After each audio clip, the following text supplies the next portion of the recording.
রেস্টুরেন্টের চেয়ে মজার চিকেন স্যান্ডউইচ কিন্তু আমরা বাসায় বানিয়ে খেয়ে ফেলতে পারি। আর আমার এই রেসিপি দেখলে যেকোনো কেউ কিন্তু এটা বাসায় বানিয়ে ইজিলি বানিয়ে ফেলতে পারবেন। আর আমি কিন্তু আমার প্রত্যেকটা রেসিপি একদম ইজি ভাবে আপনাদের সাথে শেয়ার করি। চিকেন স্যান্ডউইচের জন্য কিছু পরিমাণ চিকেন, আদা, রসুন এবং কয়েকটা এলাচ এবং দারচিনি দিয়ে আমি সিদ্ধ করে বসিয়ে দিয়েছি। ওটা সিদ্ধ হতে হতে এখানে আমি ব্রেড কেটে নিচ্ছিলাম। চিকেনটা সিদ্ধ হওয়ার পর সুন্দর করে ঝুরঝুরে করে নিয়েছি।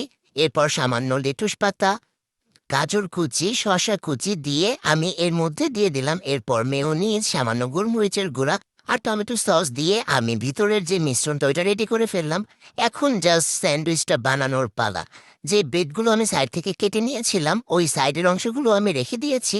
আর মাঝখানের যে শুধু সাদা অংশটা ওইটার মধ্যে কিন্তু আমি এখানে স্যান্ডউইচের পুরটা লাগিয়ে নিচ্ছি। আর এটার পুরটা এত মজা হয়, এই পুরের টেস্টার জন্য কিন্তু রেস্টুরেন্টের থেকে বাসায় বানানো স্যান্ডউইচের মজা হয় বেশি। আর অনেকে আমার কাছে ইনবক্স করেন, জানতে চান যে আসলে কি স্যান্ডউইচগুলো গরম করে খেতে হবে কিনা বা কাউকে সার্ভ করলে গরম করে সার্ভ করতে হবে কিনা।